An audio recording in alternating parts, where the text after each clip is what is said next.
The world unfiltered. அமெரிக்காவின் loss ஏஞ்சல்ஸில் தொடர்ந்து நடந்து வரக்கூடிய போராட்டங்கள் குறித்து தான் இன்றைக்கும் டீகோட் செய்ய இருக்கின்றோம்.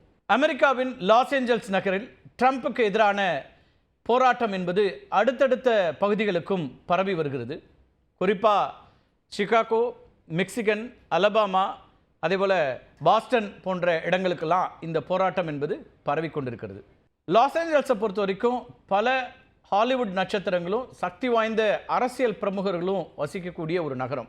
உங்களுக்கு தெரியும், Leonardo DiCaprio, Angelina Jolie, Jennifer Aniston, Ben Affleck, Katy Perry அப்படின்னு நிறைய ஹாலிவுட் பிரபலங்கள் வசிக்கக்கூடிய ஒரு பகுதி தான் இந்த லாஸ் ஏஞ்சல்ஸ்னு சொல்லக்கூடிய எல்ஏன்னு தான் அவங்க சுருக்கமாக குறிப்பிடுவாங்க.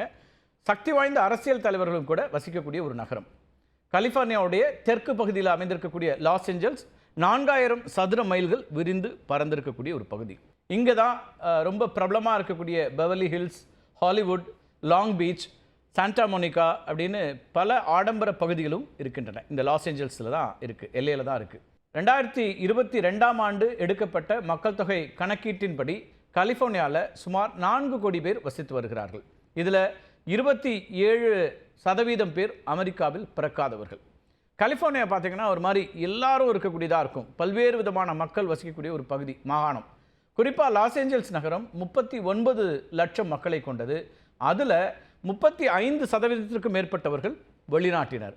9 லட்சம் பேர்கிட்ட ஆவணங்கள் எதுவும் இல்லை. அங்கே இருக்கக்கூடிய இல்லீகல் இமிகிரண்ட்ஸ் அப்படின்னு இவங்களை குறிப்பிடுறாங்க. 2020ஆம் ஆண்டு டோன்சைஃப் பல்கலைக்கழகம் நடத்திய ஒரு ஆய்வில் லாஸ் ஏஞ்சல்ஸில் 5இல் ஒருவர் ஆவணங்கள் இல்லாமல் வசித்து வருகிறார் அப்படிங்கிற ஒரு செய்தி தெரிவிக்கப்பட்டிருக்கு. அதே வருஷத்தில் USA டுடேன்ற அங்கே இருக்கக்கூடிய ஒரு டெய்லி பேப்பர் அவங்க வெளியிட்ட ஒரு அறிக்கையில் லாஸ் ஏஞ்சல்ஸ் நகரில் வசித்து வரக்கூடிய வெளிநாட்டில் பிறந்தவர்களில் பாதிக்கும் மேற்பட்டவர்கள் இயற்கை குடிமக்கள் அப்படின்னு குறிப்பிட்டது. 18 லட்சத்திற்கும் அதிகமானோர் ஹிஸ்பானிக் அல்லது லத்தீன் அமெரிக்கர்கள். கிட்டத்தட்ட 5 லட்சம் பேர் ஆசியர்களாகவோ, பூர்வீக ஹவாய் பகுதியை சார்ந்தவர்களாகவோ, இல்லைனா பிற பசிபிக் தீவுவாசிகளாகவோ இருக்கிறாங்க அப்படின்னு தெரிவிக்கப்பட்டது.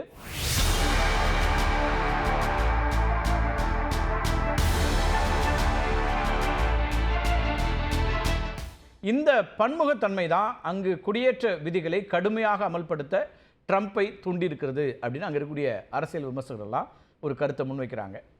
இது மட்டும் இல்லாமல் ட்ரம்ப்புக்கு தனிப்பட்ட ஒரு வஞ்சமும் கலிஃபோர்னியா மீது இருக்கிறது.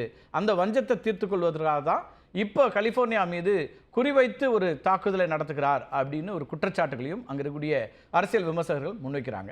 அப்படி என்ன தனிப்பட்ட முறையில் அவருக்கு ஒரு கோபம் இருக்கிறது அப்படின்னு கேட்டிங்கன்னா, கலிஃபோர்னியாவை பொறுத்த வரைக்கும் எந்த குடியரசுக் கட்சியை சார்ந்த அதிபர்களும் வெற்றி பெற்றதே இல்லை. அதாவது அங்கே அதிபர் தேர்தல் நடக்கும், அப்புறம் மாகாணங்களுக்கு சேர்த்தே தான் தேர்தல் நடக்கும். அப்படி மாகாணங்களில் வெற்றி பெறக்கூடிய ஒருத்தர் தான் அதிபராக வருவார். இப்போ கடைசியாக பார்த்தீங்கன்னா குடியரசுக் கட்சியை சார்ந்த சீனியர் புஷ் அங்கே வெற்றி பெற்றிருந்தார். அதுக்கு பிறகு bill Clinton, Al Gore, John carry, Obama, Hillary Clinton, இப்போ ஜோ பைடன், அதுக்கு பிறகு சமீபத்திய தேர்தலில் பார்த்தீங்கன்னா கமலா ஹாரிஸ், இவங்க எல்லாருமே கலிஃபோர்னியாவை வெற்றி பெற்றிருக்கிறார்கள். அதாவது ஜனநாயக கட்சி கலிஃபோர்னியாவில் தொடர்ச்சியாக வெற்றி பெற்று வருகிறது. ஆனால் இப்போ ரிப்பப்ளிக்கன் கட்சியிலேருந்து குடியரசுக் கட்சியை சார்ந்த டொனால்ட் ட்ரம்ப் தான் அதிபராக இருக்கிறார். இப்போ கடந்த முறை ட்ரம்ப் அதிபராக இருந்தபோது ட்ரம்ப் பிறப்பித்த உத்தரவுகளை எதிர்த்து 120 வழக்குகளை தொடர்ந்தது கலிஃபோர்னியா மாகாண நிர்வாகம். அப்போ இந்த மோதல் உங்களுக்கு ஓரளவுக்கு இதனுடைய பின்னணி தெரிய வந்திருக்கும். இப்போதும் கூட ட்ரம்ப்பினுடைய முதல் 100 நாட்களில் அவருடைய உத்தரவுகளுக்கு எதிராக 15 வழக்குகளை தொடர்ந்திருக்கிறது கலிஃபோர்னியா நிர்வாகம். அது மட்டும் இல்லை, 18 வழக்குகளில் தன்னை ஒரு பிரதிவாதியாகவும் சேர்த்து கொண்டிருக்கிறது. குறிப்பாக என்னென்ன பிரச்சனைகள் அப்படின்னு பார்த்தீங்கன்னா, குடியேற்றம் தொடர்பானது, பொருளாதாரம், கட்டணங்கள், LGBTQ அவர்களுடைய உரிமைகள், அரசு ஊழியர் பணி நீக்கங்கள், நிதி ஒதுக்கீடு, அதிபருடைய நிர்வாக அதிகார வரம்புகள், எலான் மஸ்குடைய பட்ஜெட் திட்டங்கள் அப்படின்னு எதையுமே விட்டு வைக்காமல் ட்ரம்ப்பை கோர்ட்டுக்கு இழுத்திருக்கிறது கலிஃபோர்னியா நிர்வாகம். ட்ரம்ப்புக்கு எதிராக வேறு எந்த மாகாணமும் இவ்வளவு அதிகமான வழக்குகளை தொடரவில்லை அப்படிங்கிறது குறிப்பிடத்தக்கது. தொடர்ந்து வழக்கு தொடுப்பதன் மூலமாக தன்னுடைய செயல்பாட்டுக்கு முட்டுக்கட்டை போடுறதா ட்ரம்ப் நினைக்கிறார். இதன் காரணமாகவே கலிஃபோர்னியாவில் அன்றாடம் 3000 குடியேறிகளை கைது செய்ய வேண்டும் அப்படின்னு ஒரு டார்கெட்டை US இமிக்ரேஷன் அண்ட் கஸ்டம்ஸ் என்ஃபோர்ஸ்மெண்ட்டுங்கிற அந்த டிபார்ட்மெண்ட்டுக்கு இவர் கொடுத்துருக்காரு ட்ரம்ப். இப்போ ட்ரம்ப்புக்கு எதிராக லாஸ் ஏஞ்சல்ஸில் தொடங்கிய இந்த போராட்டம் நம்ம ஏற்கனவே குறிப்பிட்ட இல்லையா, சிகாகோ, மிக்சிகன், அலபாமா, பாஸ்டன் அப்படின்னு பல இடங்களுக்கும் பரவி இருக்கிறது, பல்வேறு மாகாணங்களுக்கும் பரவி இருக்கிறது. பெரும்பாலும் இமிகிரன்ஸ் இருக்கக்கூடிய மாகாணங்கள், ரொம்ப குறிப்பாக ஹிஸ்பானிக் மக்கள் அதிகம் வசிக்கக்கூடிய மாகாணங்களில் தான் இந்த பேரணி, போராட்டம், காவலர்களோட மோதல் அப்படின்னு இந்த இடங்கள்லாம் அமைதியின்றி தவித்து வரக்கூடியதை நம்ம பார்க்குறோம். ட்ரம்ப் அரசுக்கு எதிரான போராட்டங்களை கட்டுப்படுத்தக்கூடிய நோக்கத்தில் லாஸ் ஏஞ்சல்ஸ் நகரில் இரவு நேர ஊரடங்குங்கிறது இப்போ அமல்படுத்தப்பட்டிருக்கிறது. காவலர்களை தாக்கியவர்களை உடனடியாக கைது செய்வதுங்கிறதும் ஒரு பக்கம் நடக்குது. இந்த இரவு நேர ஊரடங்குக்கு ட்ரம்ப் எதிர்ப்பு தெரிவிக்கிறார். கலிஃபோர்னியா மாகாணம் எதிரிகள் பிடியிலிருந்து விடுவிக்கப்படும் அப்படின்லாம் கூட கருத்தை வெளிப்படையாக பதிவு பண்ணுறாரு. எதிரிகள்னா ஏதோ வெளிநாட்டிலேருந்து யாரும் வரல, தேர்ந்தெடுக்கப்பட்ட ஒரு மாகாண அரசு, அந்த ஆளுநர், அவருக்கு எதிராக தான் இந்த கருத்தை எல்லாம் முன்வைக்கிறார்.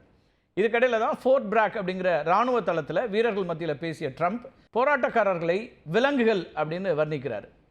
கலிஃபோர்னியா கவர்னர் நியூசம் மற்றும் முன்னாள் அதிபர் ஜோ பைடனுடைய பெயர்களை கூச்சலிடுமாறு இராணுவத்தினரை வலியுறுத்துறார். இதெல்லாம் அங்கே ஒரு கிரேசியான ஒரு பிரசிடென்ட், அவர்கிட்ட இதெல்லாம் எதிர்பார்க்கலாம் நீங்கள். அது மட்டும் சொல்லலை, தேவைப்பட்டால் இன்சரக்ஷன் ஆக்ட் எனப்படும் கிளர்ச்சி சட்டத்தை அமல்படுத்துவதற்கு தயங்க மாட்டேன் அப்படிங்கிற ஒரு எச்சரிக்கையையும் ட்ரம்ப் இப்போ கொடுத்துருக்காரு.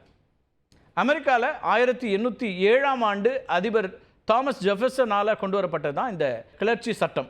இது என்ன அந்த சட்டம் அப்படின்னு பார்த்தீங்கன்னா, மிக மிக அரிதாக பயன்படுத்தப்படக்கூடிய இந்த சட்டம்ங்கிறது கிளர்ச்சி மற்றும் வன்முறைகளை ஒடுக்கும் வகையில் இராணுவத்தினரை களமிறக்க அதிபருக்கு அதிகாரத்தை கொடுக்குது. இந்த சட்டம் கொண்டு வரப்பட்டு 218 ஆண்டுகள் ஆன நிலையில் 30 முறை தான் பயன்படுத்தப்பட்டிருக்கிறது. அப்போ ரொம்ப அரிதான நிலையில் தான் சட்டம் ஒழுங்கு உள்ளிட்ட அம்சங்களுக்காக அதிபர்கள் நேரடியாக இந்த சட்டத்தை பயன்படுத்தியிருக்கிறாங்க.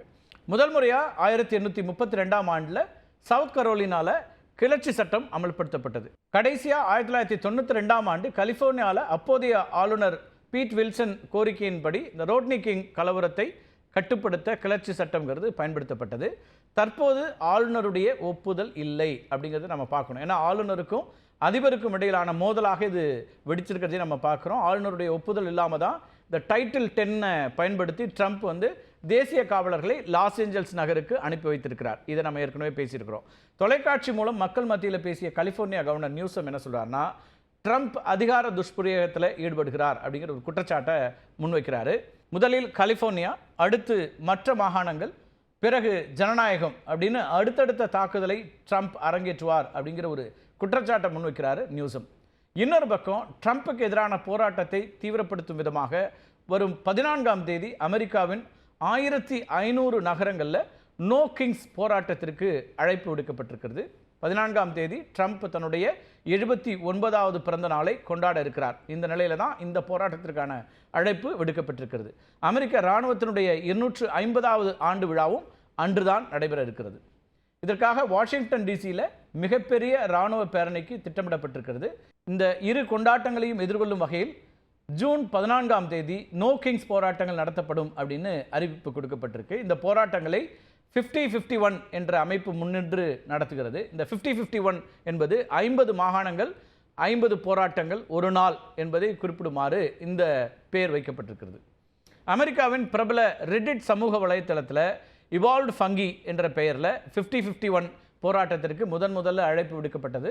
அதன் தொடர்ச்சியாக பிப்ரவரி மாதம் 5ஆம் தேதி ட்ரம்ப்புடைய கொள்கைகளுக்கு எதிர்ப்பு தெரிவிக்கும் வகையில் நாடு முழுவதும் மாபெரும் போராட்டங்கள் நடைபெற்றன. இதெல்லாம் நம்ம பார்த்துருக்குறோம். பிப்ரவரி 17ஆம் தேதியும் ட்ரம்ப், எலான் மஸ்க் மற்றும் டாக், இந்த டிஓஜிங்கிற அந்த அமைப்புக்கு எதிராக 50-51 போராட்டங்கள் நடைபெற்றன.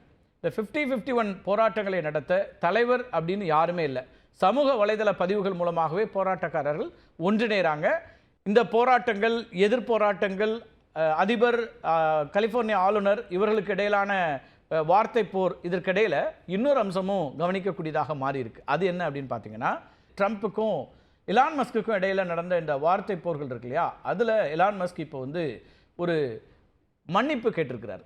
தன்னுடைய அதிகாரப்பூர்வ எக்ஸ் தளத்தில் தான் செய்த விமர்சனங்களுக்கு எலான் மஸ்க் கிட்ட வருத்தம் தெரிவிச்சிருக்கிறாரு. அமெரிக்க அரசின் செயல்திறன் துறை தலைவராக இருந்த எலான் மஸ்க் அண்மையில் அந்த பதவியிலிருந்து விலகினார். அதுக்கு பிறகு ஒன் பிக் பியூட்டிஃபுல் பில்லை கொண்டு வரும் ட்ரம்ப் மீது கடும் விமர்சனங்களை எல்லாம் வைத்து கொண்டிருந்தார்.